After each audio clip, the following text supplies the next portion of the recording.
miembros de Junta Directiva, propietarios, administradores, les agradecemos a todos su puntual asistencia. Vamos a iniciar en esta tarde con el webinar sobre los aspectos generales de la Ley 284 del 14 de febrero del 2022.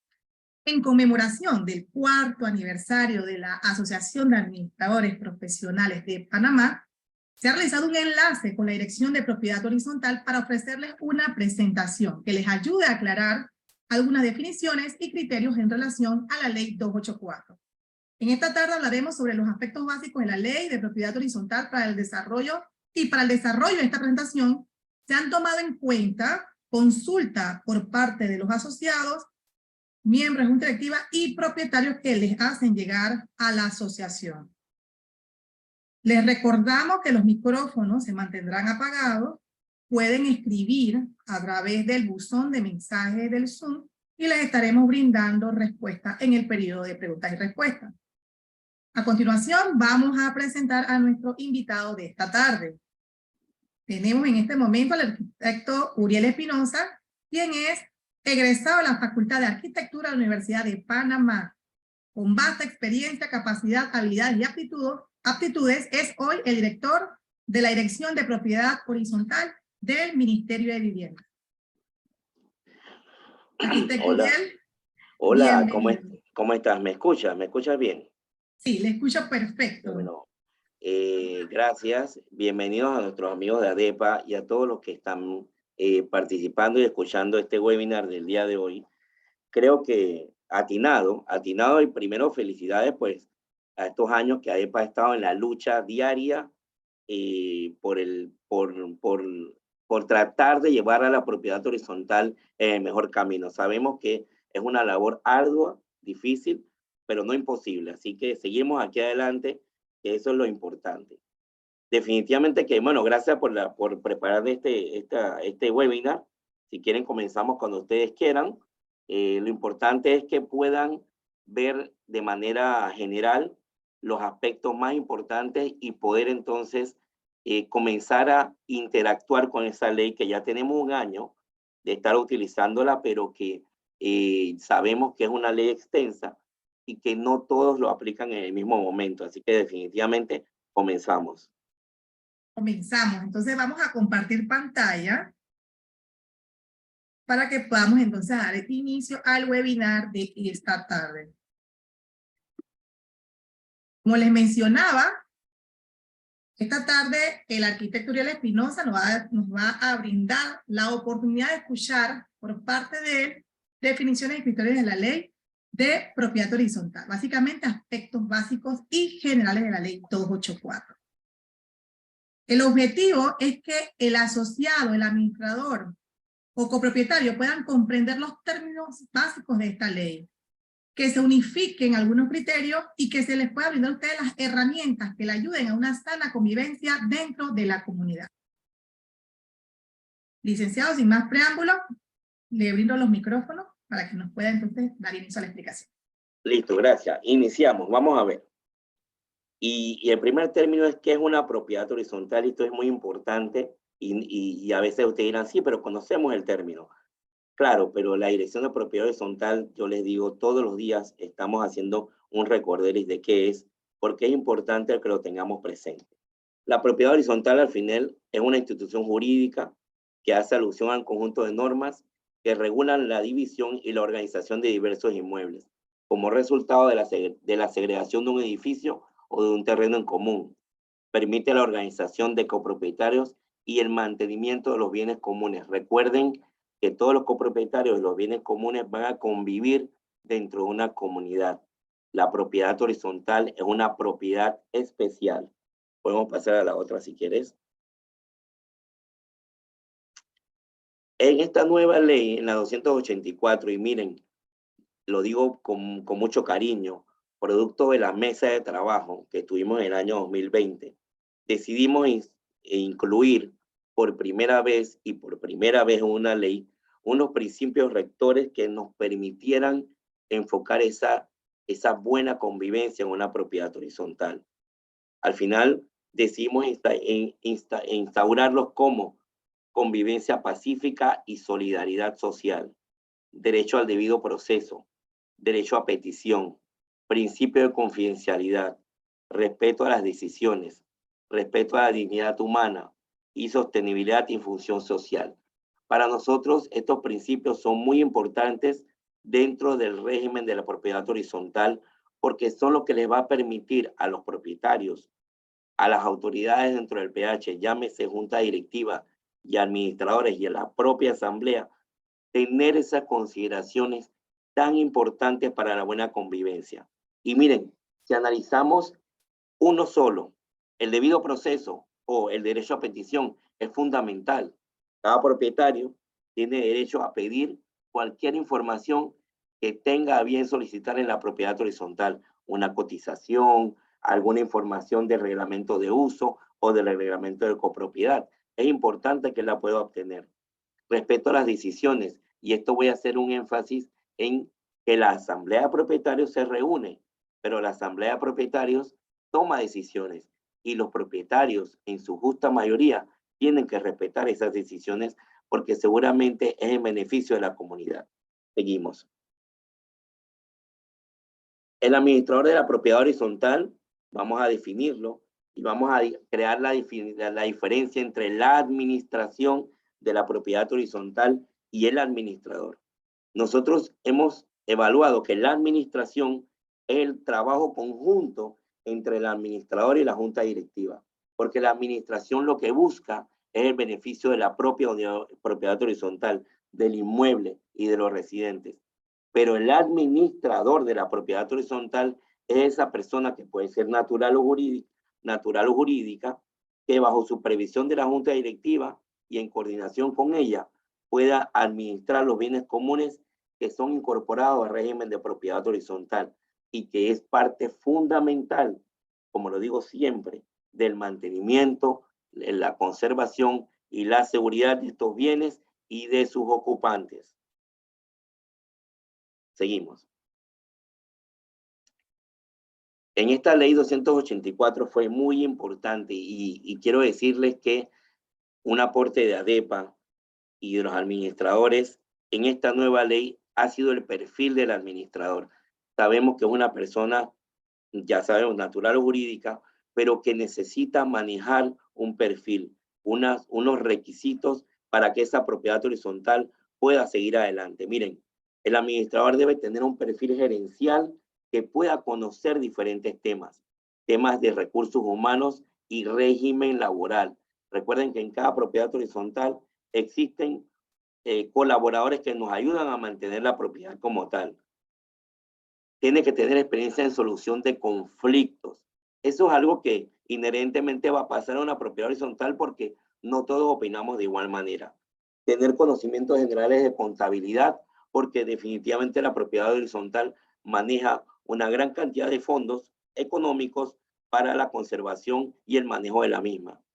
También, y muy importante, debe manejar la ley de propiedad horizontal, así como otras relacionadas que afectan a la propiedad como tal. Y es importante que la persona que escojamos cumpla con este perfil. También es importante que el administrador no puede formar parte de la junta directiva. Eso es muy importante. Pero existe una excepción. Cuando un PH tiene menos de 20 unidades, pues se exceptúa que un administrador esté registrado y un miembro escogido de la junta directiva puede realizar esa función. Seguimos.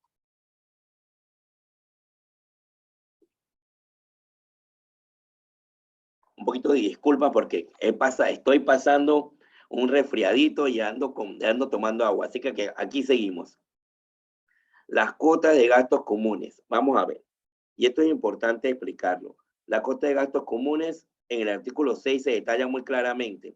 Cuota de gastos comunes, numeral 20, es la suma de dinero que le corresponde pagar a cada propietario y que incluye las cuotas ordinarias, extraordinarias, las multas o cualquier otra cuota que sea debidamente establecida en una propiedad horizontal. Es importante que conozcamos que las cuotas de gastos comunes no están solo la cuota de mantenimiento que llaman por allí o la cuota mensual, no. Existen las cuotas, el compendio de las cuotas de gastos comunes que la forman parte, las ordinarias, las multas, las extraordinarias y cualquier otra que se establezca en la propiedad horizontal. También debo decirles que ante alguna situación legal que enfrente el PH, esta cuota de gastos comunes se puede cautelar. Pero en esta nueva ley se determinó que solo se puede cautelar el 20% de ella. ¿Por qué? Porque el PH tiene que seguir trabajando. Así que para nosotros es muy importante que todos los propietarios conozcan que tienen que pagar su cuota de gastos comunes y que de esa cuota solo se puede cautelar el 20% ante alguna situación legal. Seguimos. El Fondo para Imprevistos fue una unidad o un fondo que introdujimos en esta nueva ley. No es nuevo para otras latitudes, pero sí es necesario para nuestro país porque no estaba previsto y creemos que es un fondo muy importante que hay que crear. El fondo beneficia a todos los propietarios en una propiedad horizontal, es un ahorro que se puede tener y que es absolutamente necesario. ¿Cómo se establece? Pues el fondo corresponde al 1% de la totalidad de la cuota de gastos comunes que se recojan. ¿Es obligatorio? Sí. Hay que crear una cuenta aparte y es obligatorio. ¿Se puede cautelar? Igualmente, se puede establecer una medida cautelar solo sobre el 20% del fondo de imprevistos. Eso es igual que la cuota. Pero bueno, es un beneficio que tenemos un ahorro y podemos enfrentar alguna situación no prevista. La Junta Directiva puede utilizar el fondo para imprevistos. Miren, el fondo para imprevistos tiene un modo para utilizarse y se los leo rápidamente. De requerir el uso del fondo para imprevistos, la Junta Directiva deberá justificar su necesidad y el monto a utilizar a la Asamblea de Propietarios. Y esta debe decidir por lo menos el 51% de la totalidad de las unidades inmobiliarias que conforman la propiedad horizontal. Y esto es importante porque no se puede utilizar de la manera tradicional u ordinaria. Se puede utilizar a través de una necesidad de imprevista, una necesidad urgente y donde ese fondo exista y podamos utilizarlo. Adelante. La asamblea de propietarios versus la reunión de asamblea de propietarios. Aquí existen dos términos parecidos, pero no son para nada iguales. La asamblea de propietarios de la propiedad horizontal es el organismo máximo de gobierno dentro del régimen de propiedad horizontal y estará formado por propietarios. Es el que adquiere la personería jurídica y que va inscrito en el título constitutivo del registro público. Nosotros en la Dirección de Propiedad Horizontal la llamamos la máxima autoridad. Es un ente que que funciona como la máxima autoridad del PH. Pero la reunión de asamblea de propietarios, como ya lo digo, valga la redundancia, es la reunión, ya sea ordinaria o extraordinaria, de todos esos propietarios del inmueble sometidos al régimen de propiedad horizontal y que al final van a tomar decisiones. Así que debemos de tener claro qué es una asamblea de propietarios y qué es una reunión de asamblea de propietarios. Son términos o frases parecidas, pero no iguales. Seguimos.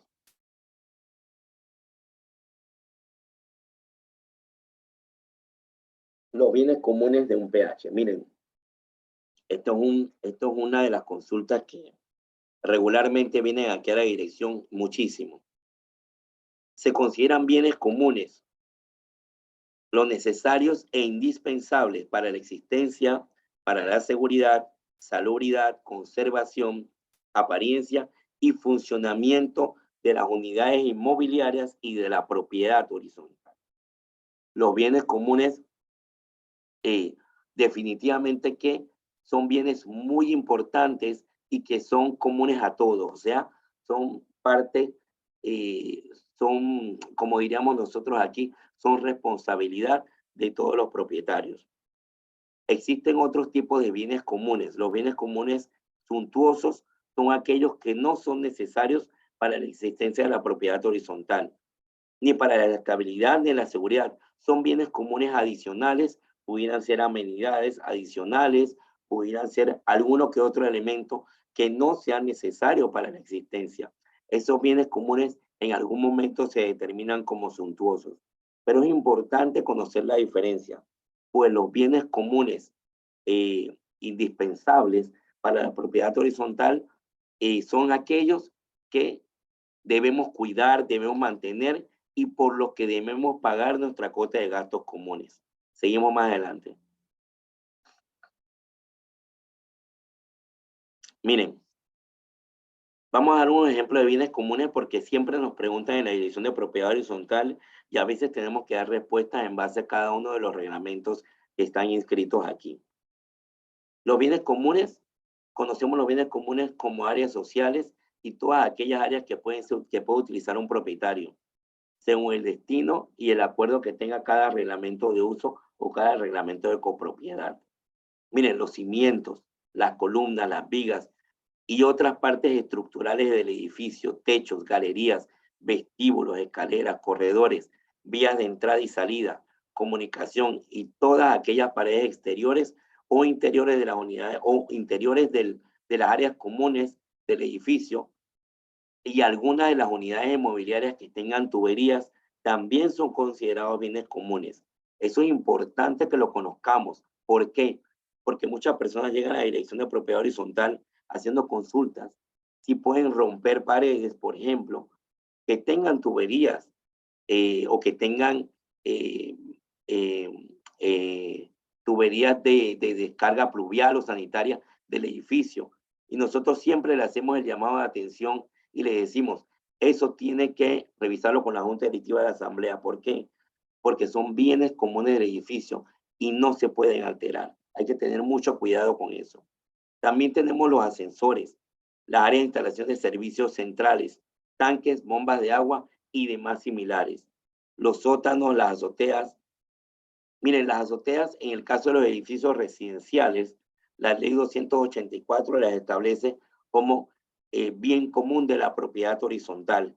En los edificios comerciales todavía las azoteas pueden ser objeto de algún tipo de reserva o uso por parte de los promotores, puesto que pueden ser para anuncios y de otros temas relacionados a la actividad comercial.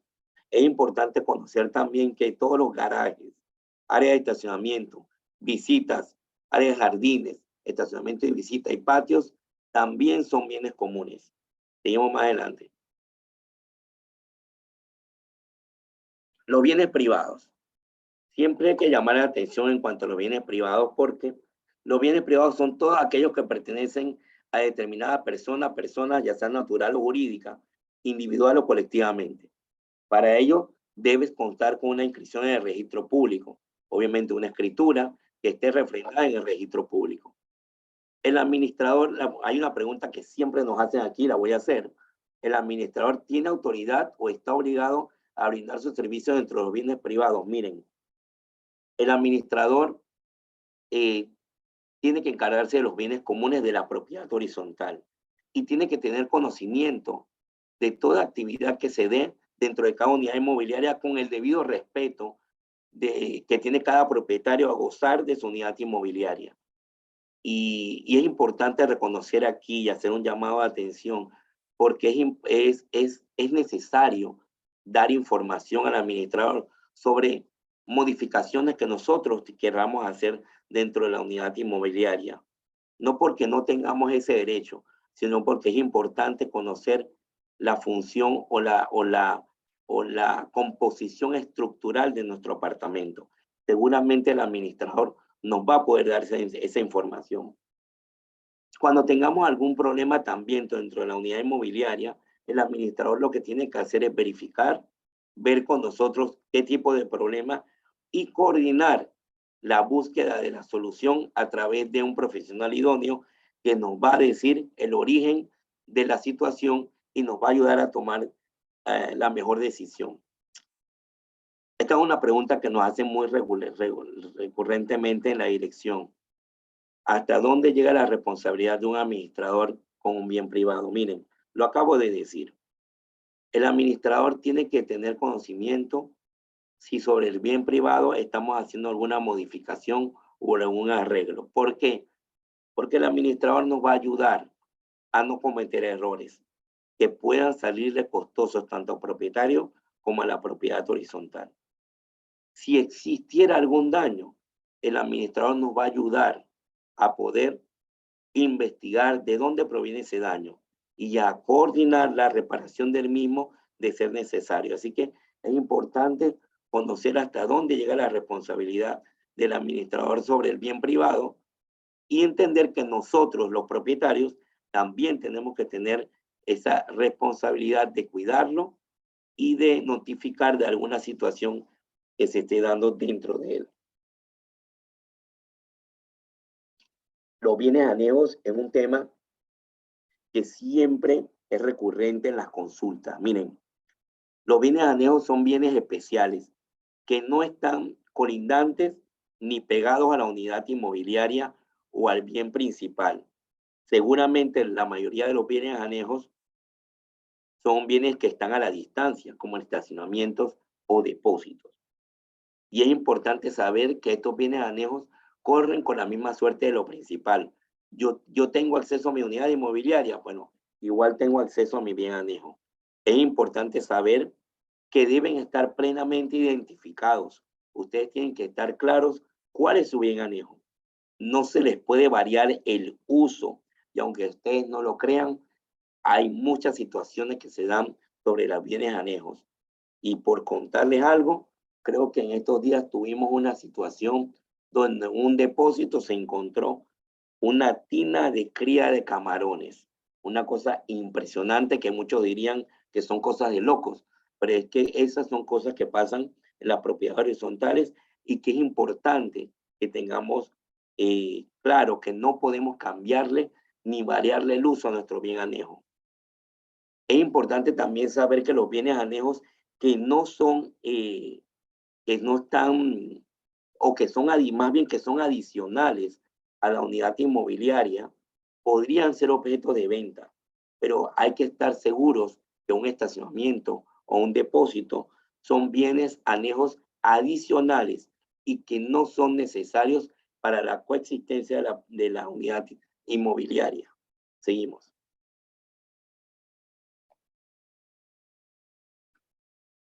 Ok, esto es importante describirlo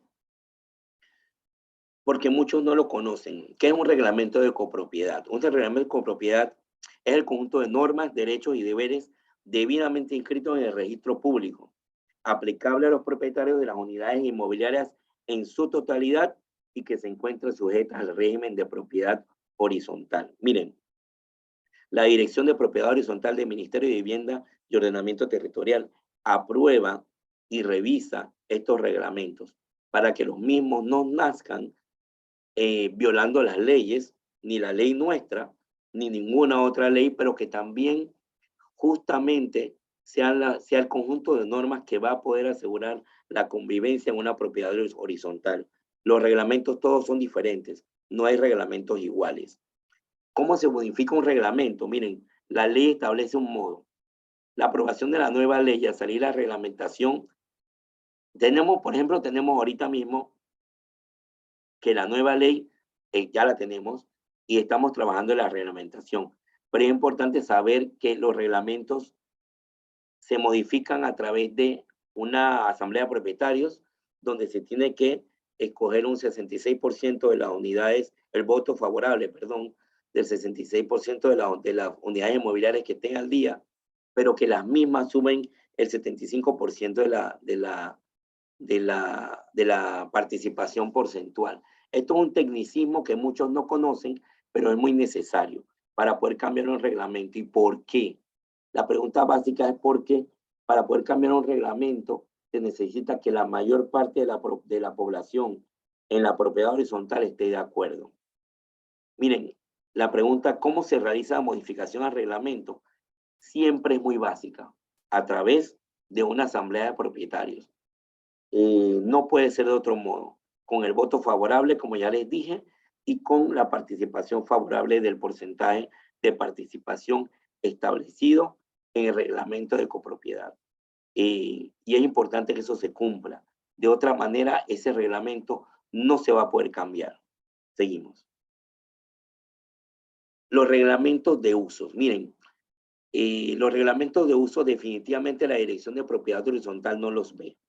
La Dirección de Propiedad Horizontal los incluyó en la nueva ley porque es importante que ellos tengan un modo de establecerse y que cumplan con las diferentes leyes que existen en la República. La ley que contempla los reglamentos de usos, distinto a los reglamentos de copropiedad, asegura el mejor uso y mantenimiento de las áreas comunes. Este reglamento debe ser confeccionado por la Junta Directiva y deberá ser aprobado por la Asamblea de Propietarios. Y eso es muy importante que lo recordemos. La administración debe velar por el cumplimiento de los reglamentos de usos e informar a la Junta Directiva sobre sus violaciones. Y ese es el trabajo fundamental de un administrador que tiene un reglamento de uso, tiene que hacer cumplir el reglamento de uso. Es una de sus obligaciones. El administrador debe procurar enviar el reglamento de uso a todos los propietarios. Y nosotros siempre hacemos el llamado de atención en que propietario que no lo tenga, que lo pida, porque es algo que debe tener para poder saber cómo comportarse en una propiedad horizontal. Seguimos.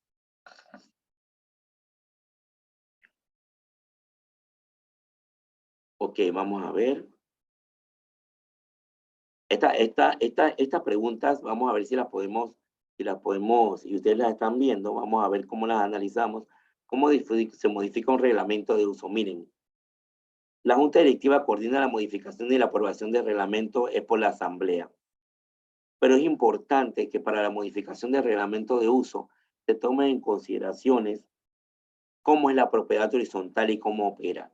Para esto, la Junta Directiva debe trabajar en conjunto con el administrador y, si es posible, con un comité de propietarios. Esto lo pueden ver en el artículo 80, numeral 15, donde definitivamente establece cómo debe ser modificado y quién lo aprueba.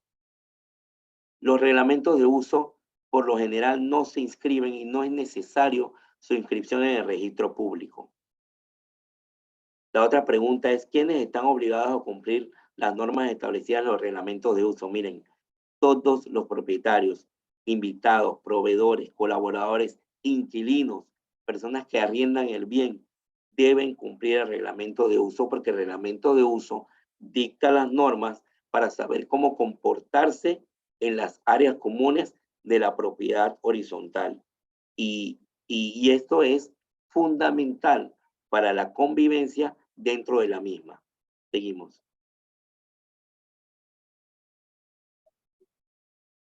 Los tipos de asambleas. Vamos a ver. Existe la asamblea ordinaria y la asamblea extraordinaria. La ordinaria y es obligatoria y lo establece el reglamento y debe ser por lo menos una vez al año.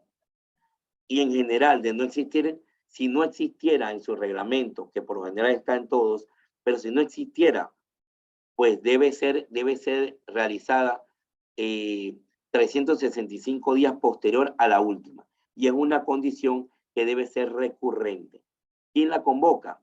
Algún miembro de la junta directiva, también puede ser convocada por el 20% de los propietarios de las unidades mobiliarias que estén al día en sus obligaciones en la cuota de gastos comunes y obligaciones financieras.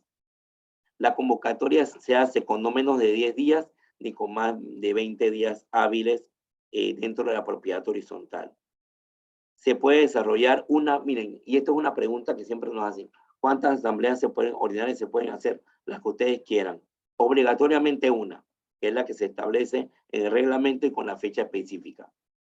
Las asambleas extraordinarias son aquellas que se realizan por necesidades imprevistas, de urgencia o cuando el inmueble lo requiera. ¿Quién la convoca? Igualmente, la convocatoria la hará la junta directiva, el administrador o por lo menos el 20% de la totalidad de los propietarios que se encuentren al día en su cuota de gastos comunes y otras obligaciones financieras. El tiempo de convocatoria es fundamental, con no menos de 3 ni más de 5 días hábiles. Es importante tener este concepto bien claro porque a veces se necesita hacer una asamblea por alguna situación extraordinaria que pase en el PH. Así que es importante que los propietarios conozcan cuáles son los tipos de asamblea que pueden manejar. Seguimos.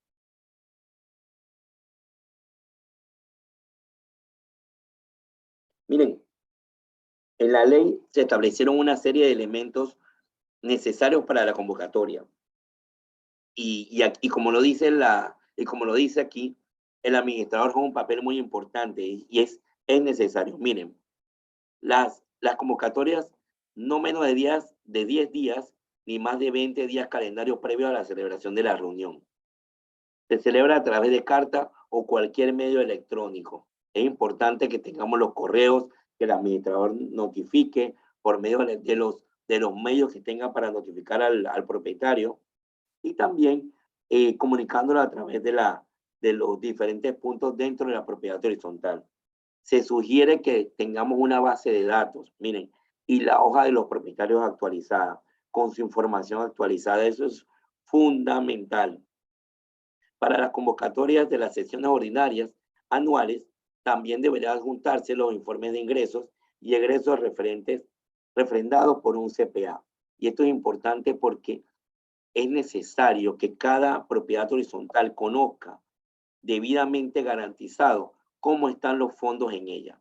Y por eso es que cambiamos la configuración y dijimos, bueno, cada informe de ingresos y egresos debe estar refrendado por un contador público autorizado. Informe de gestión y el estado financiero del periodo anterior. ¿Y por qué? Porque al final, ¿para qué es la reunión de una asamblea de propietarios ordinaria? Para conocer el estado de nuestro PH, conocer cómo estamos financieramente y qué hay que hacer en el futuro. Así que es importante conocer cómo estamos financieramente. Seguimos.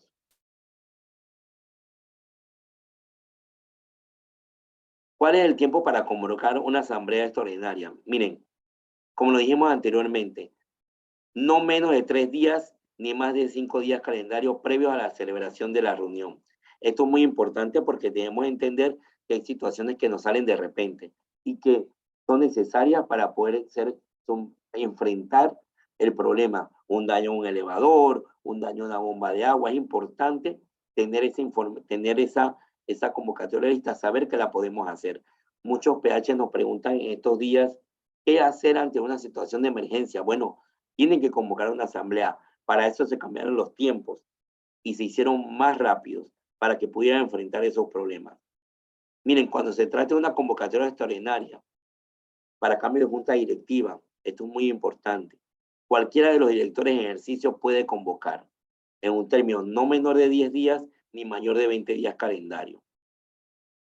A la reunión extraordinaria de la asamblea de propietarios para efecto de cubrir una vacante, se necesita igual el mismo periodo, pero es necesario hacerlo. Es necesario que entendamos que para cualquier acción que nosotros necesitemos, debemos dejar plasmada una acta a través de una decisión que se tomó en una asamblea debidamente organizada. Nosotros hemos visto por allí muchos nombramientos de juntas directivas sin las debidas reuniones ni las actas que lo fundamenten. Y al final, ¿cómo termina esto? Es una acción legal que puede hacerse tanto en la dirección de propiedad horizontal como en la justicia ordinaria. Entonces, eso no es lo que queremos. Lo que queremos es que todo se realice de la manera adecuada. Las asambleas siempre las debe presidir el presidente. Y en ausencia de esto, bueno, uno puede nombrar un presidente o un secretario ad hoc. Eso hay que mantenerlo claro. Se puede modificar la agenda en el momento de la asamblea ordinaria. Miren, extraordinaria o ordinaria, sí. Y lo quiero aclarar porque en toda asamblea, ya sea ordinaria o extraordinaria, se puede modificar la agenda. No quiere decir que porque una convocatoria se estableció con unos parámetros específicos, con unos temas a tocar, no puedan haber temas nuevos. Esta creencia viene de que las reuniones extraordinarias de juntas directivas sí necesitan respetar los temas para los cuales se citan. Pero en las reuniones de asamblea de propietarios, no. Se pueden tratar cualquier tema fuera de la agenda, ya sea en reuniones ordinarias o extraordinarias. Seguimos.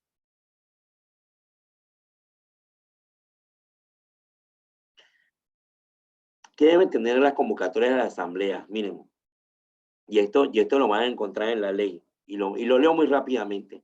La fecha en que se realiza la convocatoria, la clase de reunión, la fecha y hora en que se celebrará, el lugar o medio tecnológico en que se celebrará, agenda de los temas a tratar, y eso es muy importante, puede ser uno o varios temas.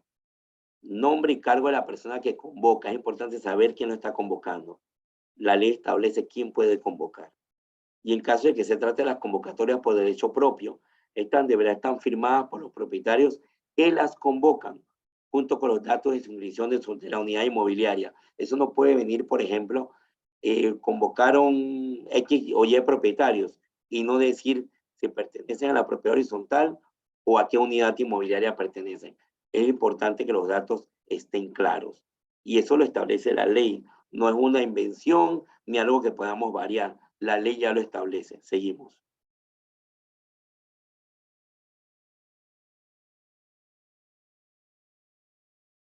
Ok, y esto, ok, y volvemos, me gusta estos temas porque, esto es algo que siempre hay que aclarar, me gusta siempre explicarlo. El poder / autorización tienen alguna formalidad. Miren, uno puede enviar un poder o una autorización.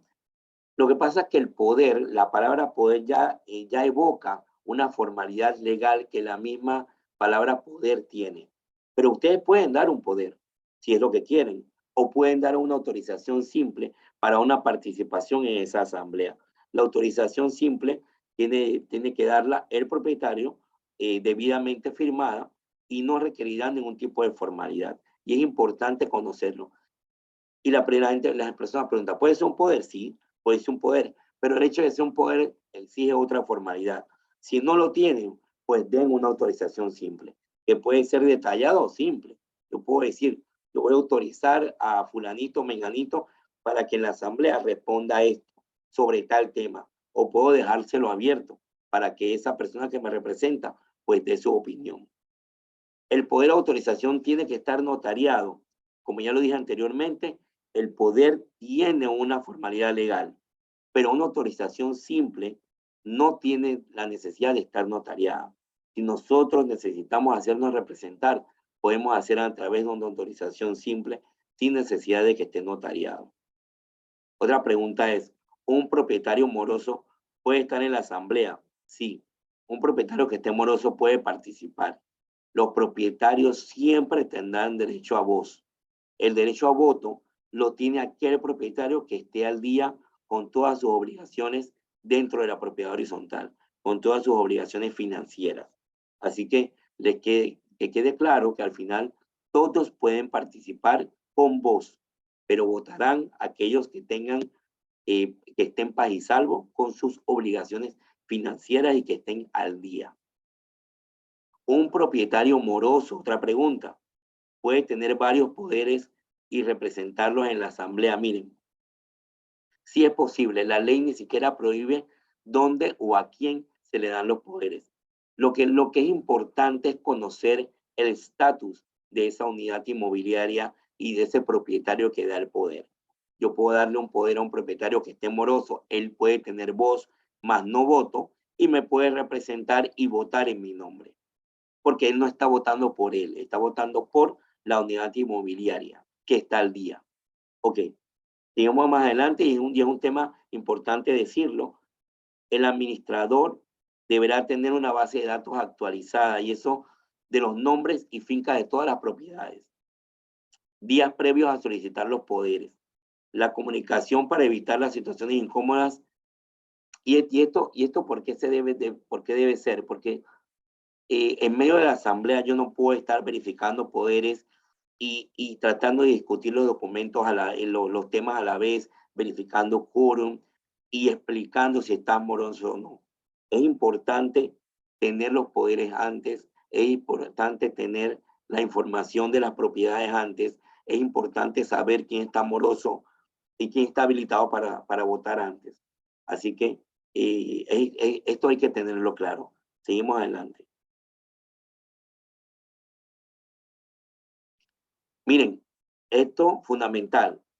Y esto es muy común cuando tengamos apartamentos o unidades inmobiliarias en propiedad de la pareja o en propiedad de varios de varias personas naturales. Es importante que entiendan que tienen que designar una persona que los represente.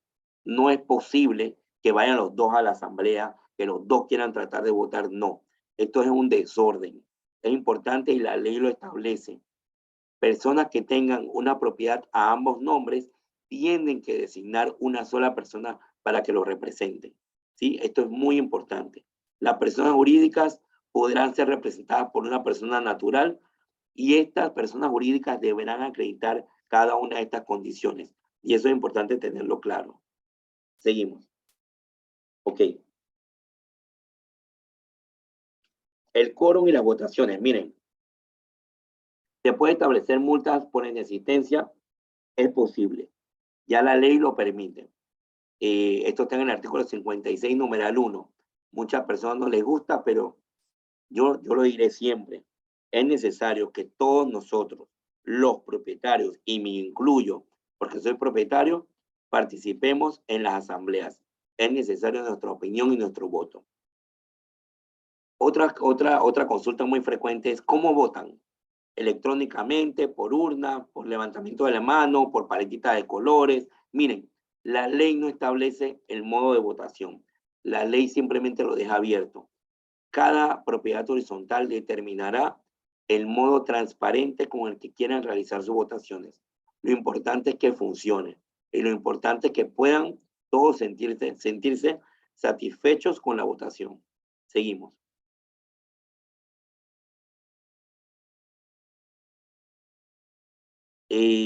Definitivamente que cada día que pasa, esto cobra más importancia.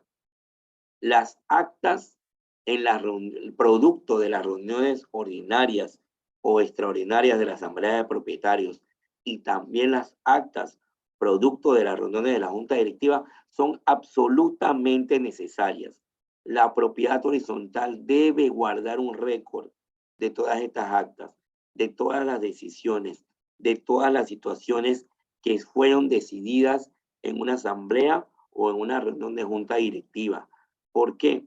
Porque va a garantizar la transparencia, va a garantizar la solución de conflictos y va a garantizar el historial y la buena convivencia en la propiedad horizontal. Así que, recomendación, todos realicen sus actas con cada reunión, por favor. La ley definitivamente que lo establece y lo necesita para poder garantizar la buena convivencia. Digamos.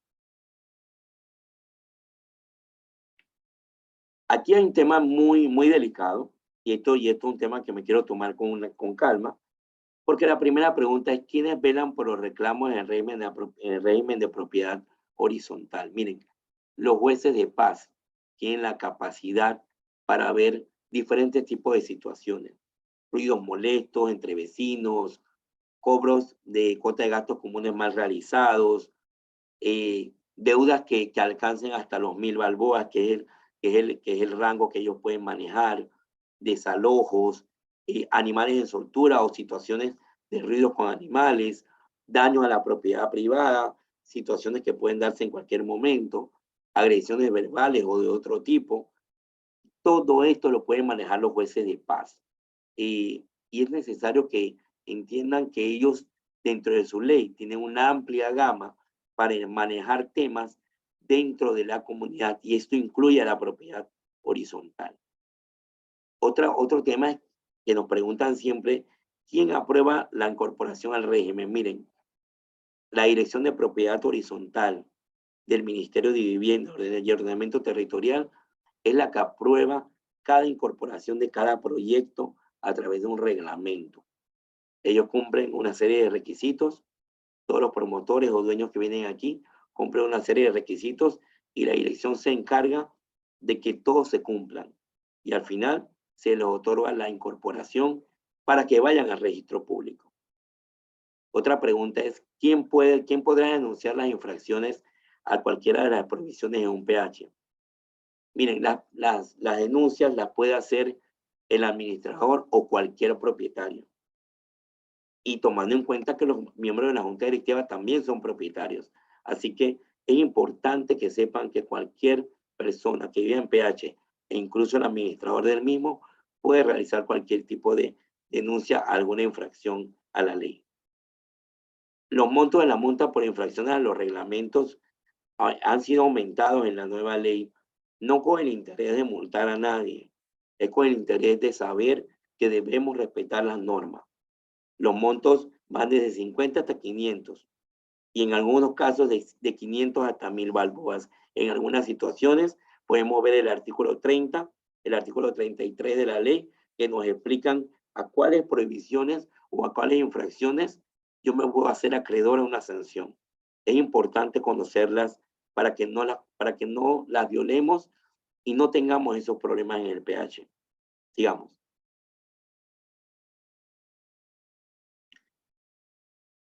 Miren, los administradores de las administraciones y las asociaciones y los administradores del PH, esto es un tema que nos toca a nosotros siempre aquí en la Dirección de Propiedad, hacer un paréntesis y aclararlo.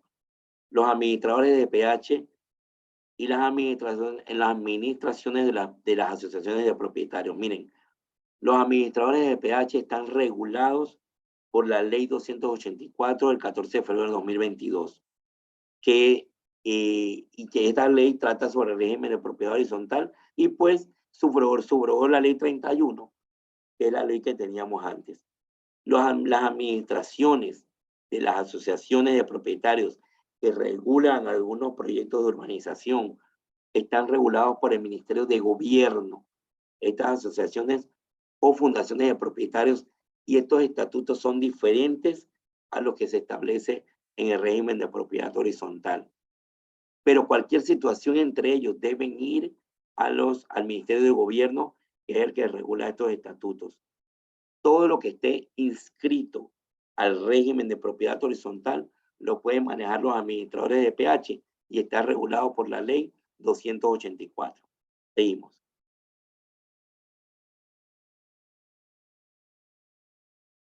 Gracias, licenciado. Hemos llegado al fin de la presentación. Estamos muy contentos con haberlo tenido aquí durante toda esta tarde y le damos gracias a todos los que pudieron ir ingresando durante el desarrollo de la presentación. Tenemos 87 administradores, copropietarios y administradores y miembros de juntas directivas en este momento. Vamos a iniciar las preguntas y respuestas.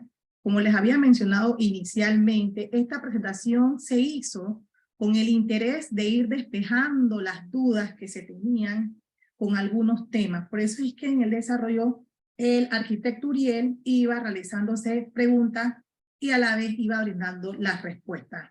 Afortunadamente en este momento a través del Zoom tenemos 7 preguntas, así es que eso nos complace ver que toda la información que usted ha dado ha sido trasladada de la forma exitosa y no han quedado muchas dudas relacionadas al tema que hemos ido desarrollando en esta tarde.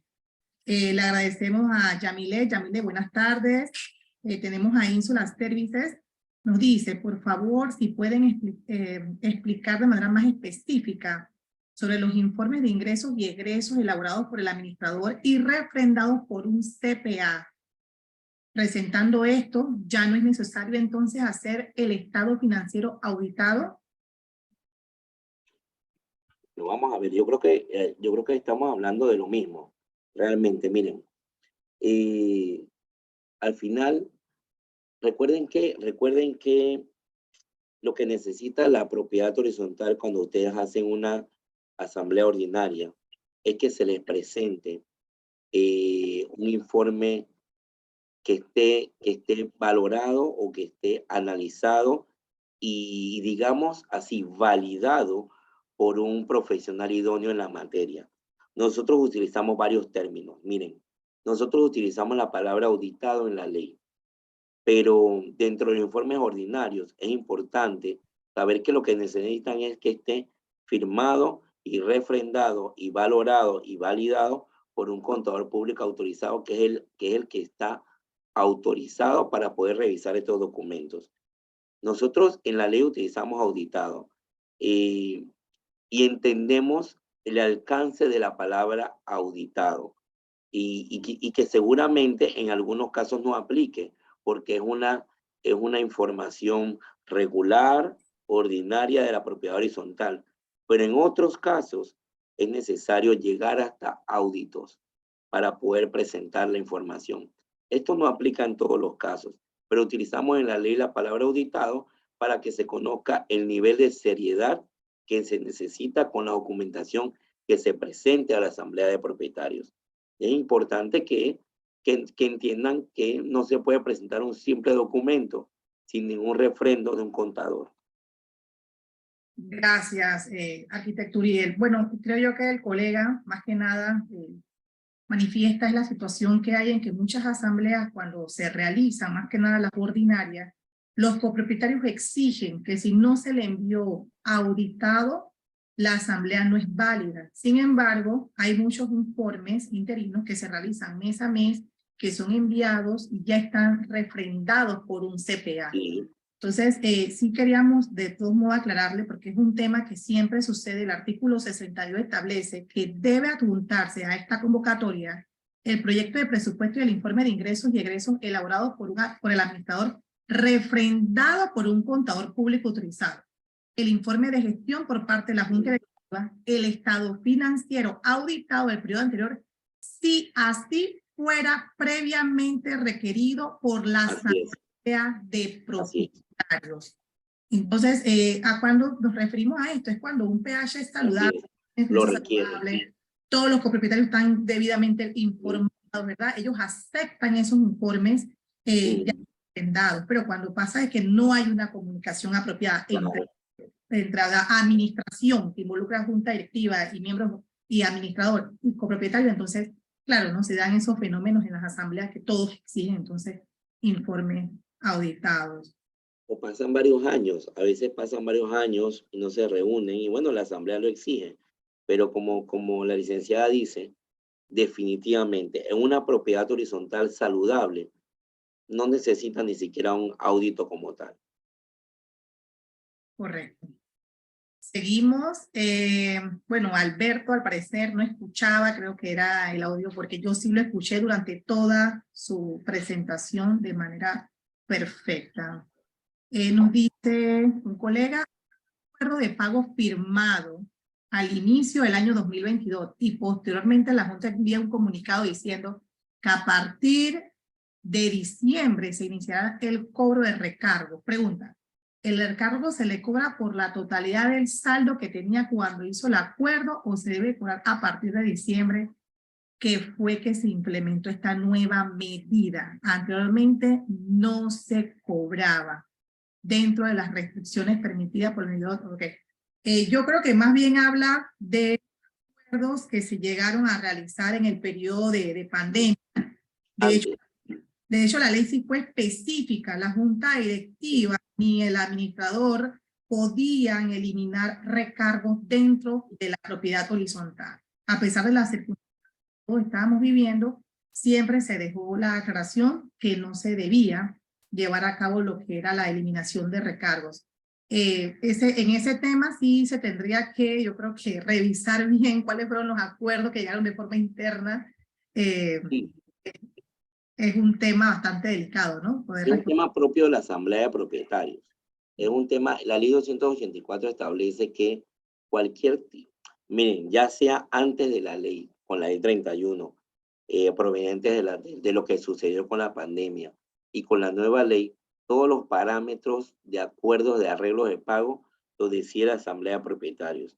Y es importante saber si hay alguna situación como la que planteó el usuario, pues definitivamente que lo lleve a la asamblea para que ella decida qué se van a hacer con esa figura, porque no decidirlo en administración o junta directiva no es lo que la ley establece.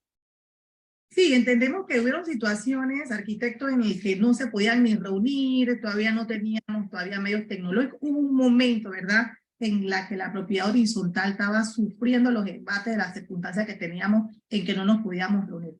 Sin embargo, la ley, luego ya que es aprobada, debemos revisar, por eso es importante y se establece que tenemos que revisar lo actuado, el reglamento copropietario, el reglamento de uso y establecerlo basado en la ley actual, 284.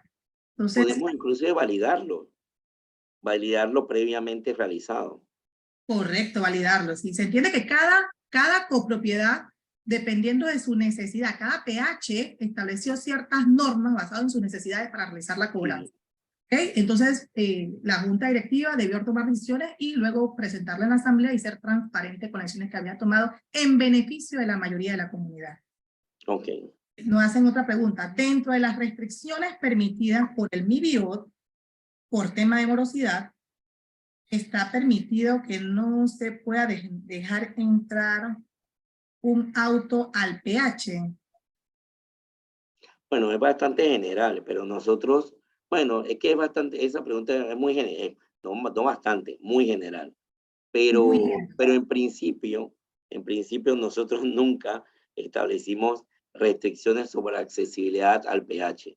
Al final, cada propietario tiene derecho a recibir visitas, cada PH tiene derecho a recibir personas que entran al PH y las restricciones más que todo la establecerá el PH por seguridad, no por otra figura. Así que básicamente no he entendido mucho la pregunta. Sí, si bien es cierto, se establece que hay ciertas restricciones en cuanto al uso de, estaba tratando de encontrar el, el artículo que habla sobre las restricciones en materia, que si no lo encontramos en este momento, créanme que lo vamos a De compartir. las restricciones de... No, pero No se trata en la nueva ley, de la nueva ley, correcto. recuerden que la nueva ley y producto de lo que vivimos en pandemia, te deja claro que las restricciones era para que, por ejemplo, la restricción es para aquellos propietarios morosos, que nunca se puede restringir algo que sea de urgencia, ya sea un equipo médico, de seguridad, equipo de algún tema de alimentos, algo que sea absolutamente necesario para el propietario, alguna visita indispensable o de urgencia. Creo que eso es lo único que se establecía en cuanto a las restricciones. Así es, arquitectura. Aquí lo encontré. El artículo 28, específicamente, si lo buscan en su ley, Sí. en el 6 habla de que se podrá restringir el acceso vehicular de visitas y proveedores no No esenciales. esenciales. Deberá ser permitido el paso hasta la unidad inmobiliaria morosa de ambulancias, vehículos de emergencias, autoridades, proveedores de medicamentos o de alimentación cuando se trate de personas en estado de vulnerabilidad. Recordemos que cuando hablamos de propiedad horizontal no solo hablamos de edificios, sino que también residenciales. Sí. Es cierto que a veces cuando son residenciales, como tienen ciertas limitaciones en equipos, ¿verdad? No necesitan elevadores ni otro tipo de equipos, se le hace un poco difícil acordarse de la cuota de gastos comunes. Entonces ellos buscando la manera de establecer y limpiar su finanza, entonces establecen ciertas normas y efectivamente una persona que está morosa y realiza una fiesta y pasa una lista de 20 invitados, no se le niega el derecho al acceso. Sin embargo, se necesita la cuota de mantenimiento para el mantenimiento a todos esos portones que tienen la mayoría de las propiedades horizontales, ya sea cuando hablamos de edificios o residenciales. Entonces, sí, vamos a responder, bueno, vamos a tratar de responder 3 preguntas más. Créanme que las preguntas que no podamos responder en este momento, vamos a estar copiándola y vamos a estar enviándola para que así ustedes puedan tener respuesta. Pero sí vemos que no hay más de 5 en el chat del Zoom. Okay. Nos pregunta nuestra colega Yamilet Reyes, ¿qué recomienda usted ante un caso llevado a la Casa de Paz por uso de áreas comunes, pasillos, sin resultado positivo, ya que la mediadora lo dejó para que se decidiera en una reunión de asamblea? Y la infractora se postuló para presidenta de junta directiva, haciendo caso omiso a la solicitud de la administración. Quedó como presidente incumpliendo la norma. Miren, la situación que ella relata, pues una situación muy específica, pero yo me pregunto, ¿existía un reglamento de uso que regulara lo que sucedió en el pasillo, independientemente de lo que hubiera sido o que ahora sea miembro de la junta directiva? Yo creo que lo más importante antes de seguramente la situación se dio, pero creo que lo más importante es saber si existía un reglamento de uso que regulaba esa acción para poder saber si el administrador o la junta directiva, y el administrador y la junta directiva podían aplicarle una sanción. Porque tampoco sabemos de qué situación habla. Hay propietarios que, mira, ciertamente hay propietarios que exageran en algunas situaciones que quizás no están reguladas en los reglamentos de uso por ser situaciones que no son perjudiciales para los demás, pero que le molestan a ciertos propietarios. Así que en general yo me preguntaría si la situación era regulada o estaba o no regulada en el reglamento de uso y si necesitaría una sanción, ¿por qué no se le aplicó? Más que la situación de si se postuló o no se postuló. Así es, arquitecto. Bueno, la colega aquí más adelante nos dice, bueno, hizo caso omiso, inclusive compartiéndole la respuesta por parte del despacho de la Dirección de Propiedad Horizontal. Bueno, pero si se postuló como presidente, ¿verdad? Y la mayoría votó que ha incumplido la administración, a pesar que lo ha informado, a veces es un poco difícil desde el puesto de administrador, ¿no?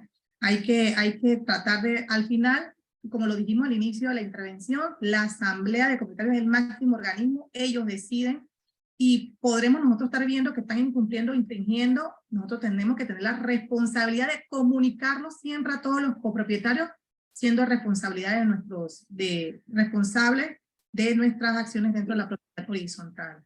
A veces los propietarios no responden porque el problema no es con ellos, pero la verdad nosotros siempre llamamos a la empatía, porque cualquier día le llegará el problema a ellos y se verán afectados. Entonces yo creo que es necesario practicar la empatía para poder tener una buena calidad de vida, porque muchos propietarios simplemente desconocen o se hacen de la vista gorda simplemente para no participar.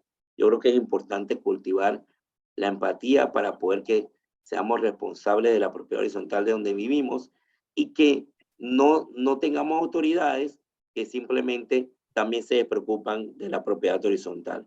Creo que eso es, hay que tener más cultura y educarnos un poquito más.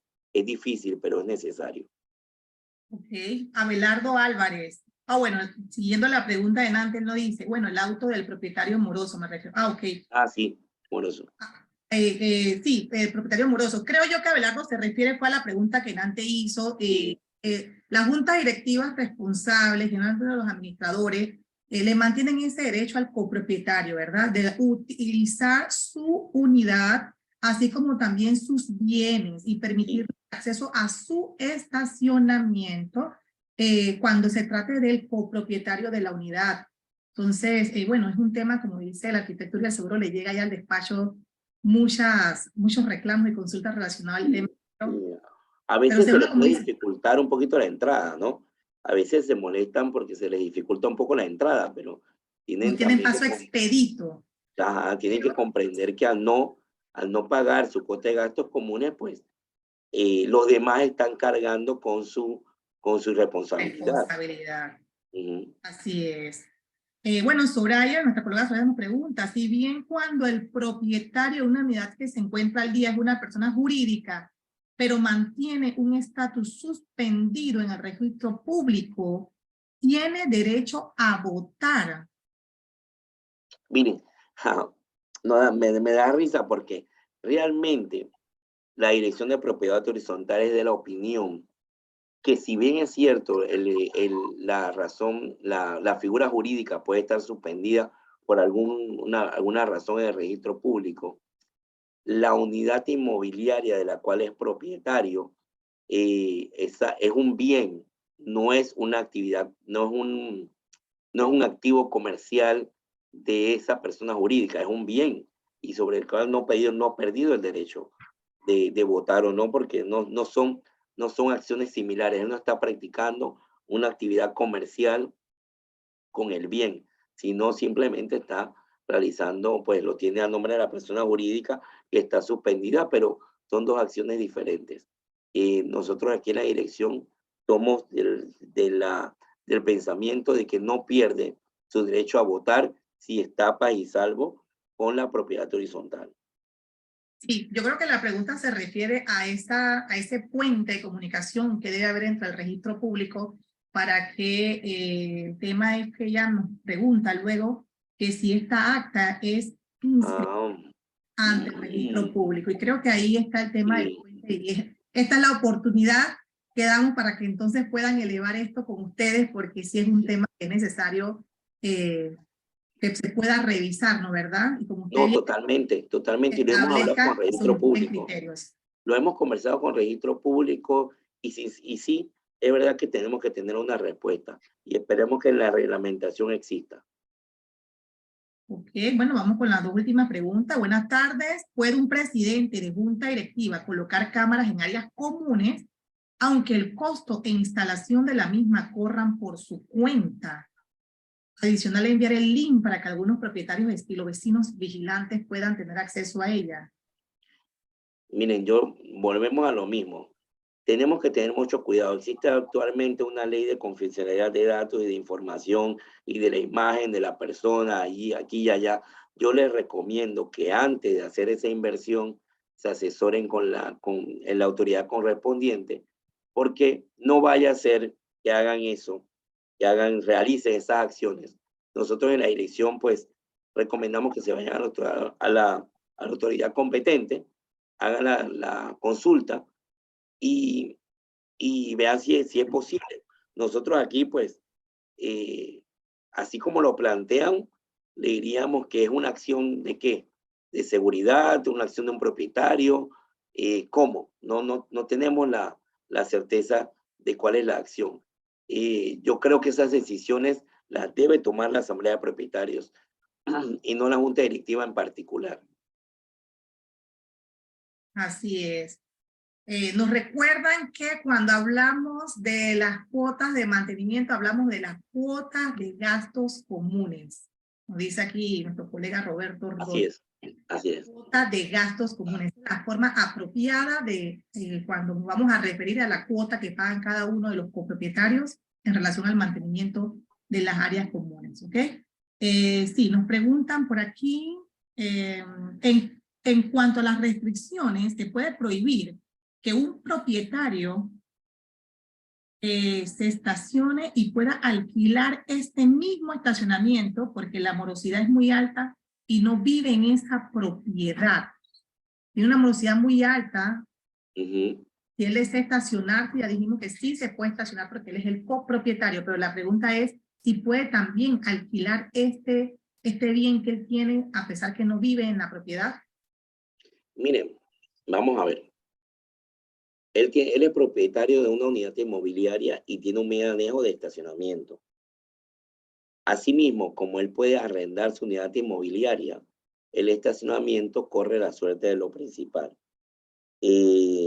Muchas propiedades horizontales se han puesto creativas ante situaciones de morosidad como tal y han permitido, bueno, no es que han permitido, simplemente los propietarios quizás al no tener auto alquilan su estacionamiento y con ese alquiler comienzan a pagar la cuota de gastos comunes que deben.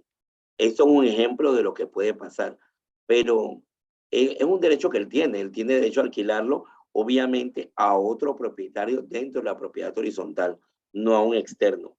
Y no habría forma de poder prohibírselo, independientemente de que esté moroso o no. Él tiene un derecho sobre la propiedad. Ok. ¿Podrían dar un poquito más de detalles sobre la potestad de la Junta Directiva de aprobar gastos extraordinarios no contemplados en el presupuesto? Vamos a ver, y esto es muy amplio, muy amplio. Miren, existen gastos extraordinarios que puede ser que no estén contemplados en el presupuesto, más existan los fondos. Y estas son situaciones que puede darse en una propiedad horizontal. Puede ser que exista el fondo en la cuenta de la propiedad horizontal y pasa una situación extraordinaria como el daño de un equipo y obviamente por la urgencia necesiten necesiten resolver la situación y comprar el equipo. Pero también tienen que entender que que esto va a depender, esta decisión va a depender de si la urgencia va en función de que es algo que es un equipamiento, una situación indispensable para la existencia de la propiedad horizontal, ¿sí? Básicamente ese es como el elemento principal. Si no se tiene el fondo, si es un caso extraordinario, si no se tiene el fondo, al final hay que hacer una cuota extraordinaria y hacer una asamblea para que lo aprueben.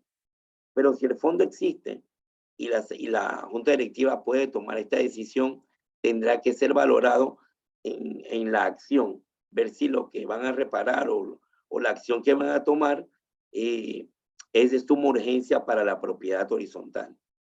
O es en beneficio, arquitecto Uriel, porque a veces pasa que hay juntas O en beneficio, claro. de levantar y hay necesidades como portones, cosas que son necesarias. Yo creo que aquí básicamente la importancia es la comunicación. Si bien es cierto, desearíamos tener un ambiente en donde se estuvieran sujetos a poder aprobar exclusivamente lo que se haya aprobado en el presupuesto. Siempre en el presupuesto se deja un rango para imprevisto, reparaciones o mejoras necesarias dentro de la propiedad horizontal que ellos van considerando realizar sin lesionar la finanza del PH, porque obviamente no pueden utilizar las cuotas necesarias para pagar el mantenimiento de los elevadores para entonces realizar un bien suntuoso. Entonces, son temitas que yo creo que cada uno debe revisar, tratar de evaluar, y por eso es que se escoge una junta directiva, para que tenga entonces la potestad de toma de decisiones siempre orientados al beneficio de la mayoría dentro de la comunidad. Como dice, que dice algo interesante. Cuando armas el presupuesto con la asamblea, dejar los parámetros claros hasta dónde y cómo esa junta directiva va a utilizar los fondos del PH. Esas son decisiones que puede tomar una asamblea y dejarlo en un acta. Yo creo que es importante que todos participen de estas decisiones. Sí, nos preguntan, por favor, ¿nos podría indicar cuál es el quórum requerido para el cambio de cuota del PH y para los arreglos de pago en las asambleas de propietarios? Por favor. Bueno, el quórum siempre es el mismo.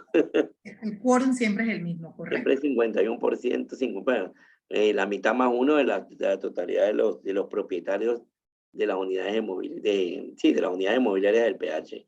Y la otra pregunta, ¿cuál era? Sí, y habla para los arreglos de pago de la asamblea. No, bueno, los arreglos de pago no tiene una votación específica, así que es la mayoría simple que establezca la decisión sí, porque es un arreglo de pago, a menos que eso afecte Sí. la cuota de gastos. Bueno, es que en realidad el arreglo de pago sobre las cuotas de gastos comunes afecta a la cuota, así que tiene una regulación en el artículo, si no me equivoco, 32, 30 y...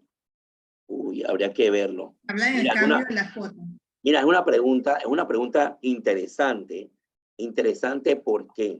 Porque la ley establece que la asamblea de propietarios determinará los parámetros, pero no establece qué tipo de votación deba adjudicarse. Pero al ser un tema de cuota de gastos comunes, debe ser sometida a las regulaciones de cambio de cuotas. Mira, es un tema interesante. Vamos Arquitectura, prometemos. nos da gusto de que todos estos puntitos lo vayamos anotando para esa Yo creo. Usted sabe que acá en ADEPA PH, a través del comité legal, siempre damos de votación calificada. Tenemos un cuadrito inclusive para aquellos que tienen el ADEPA PH, agua comercial, donde aparece toda la ley, y de hecho tiene un índice, y al final tiene un cuadrito donde aparecen todas las calificaciones calificadas. No todo tiene una calificación, ¿verdad? Entonces, por eso viene ese arquitecto Uriel, que se toma con la mayoría simple de siempre y cuando tengamos ese quórum y tengamos esa asamblea, ¿verdad? Debidamente constituida con el quórum tal y como establece la ley. Entonces, bueno, nos preguntaban por aquí, ¿qué hacemos con la gente que fuma? Bueno, señores, estos ya son temas del Ministerio de Salud, son temas que yo creo que aquí todos nos hemos visto involucrados intentando ver cómo resolvemos, ¿verdad? Pero bueno, la persona quien fuma, si fuma dentro de su unidad y este olor sale de su unidad y afecta a terceros, ¿no? ¿Verdad? Entonces sí, ya el administrador deberá enviar una nota para que esta persona tome las medidas necesarias y evite incomodar a terceros con los hábitos que tienen dentro de su unidad. Entonces, vamos a dar por culminada hasta aquí. Nos quedaron algunas preguntas. Créanme que nosotros por nuestra parte del Comité Legal siempre estamos en comunicación con el arquitecto Uriel. Él nos están brindando todo el apoyo necesario para ir despejando todas estas dudas y poder ellos entonces también tener documentado todas estas preguntitas para apoyarlos a ellos también en el desarrollo de esa reglamentación que todos estamos deseando esperar, porque nos ayudará mucho a ampliar de pronto algunas inquietudes que siempre se mantienen por parte de la comunidad. Así es que muchísimas gracias, arquitecto Uriel. No sé si quiere dar algunas palabras aquí. Todavía tenemos 73 personas. Interesante, no, qué bueno, qué bueno. Miren, primero que nada, gracias a ADEPA que definitivamente está celebrando aniversario y con estos eventos pues favorece a la propiedad horizontal, como lo dije anteriormente. Mi disculpa porque de verdad estoy un poquito con ese malestar de resfriado que, Dios mío, no nos abandona estos cambios de clima, pero que sigamos adelante con estas participaciones. Para nosotros todas las preguntas son importantes y nos enseñan cada día a saber qué tenemos que arreglar o qué tenemos que aplicar en esa futura reglamentación que ya viene pronto y que vamos a dejar terminada culminando este periodo, que creo que es lo más importante. Claro que sí, arquitecto Uriel, aquí ADEPA PH siempre estará para todas las instituciones gubernamentales. Buscamos crear ese puente para poder brindar toda la orientación necesaria, esa docencia que la propiedad horizontal realmente necesita. Muchísimas gracias a todos por participar en esta tarde, siendo las 5:19 por culminada el webinar sobre los aspectos generales de la Ley 284 de propiedad horizontal.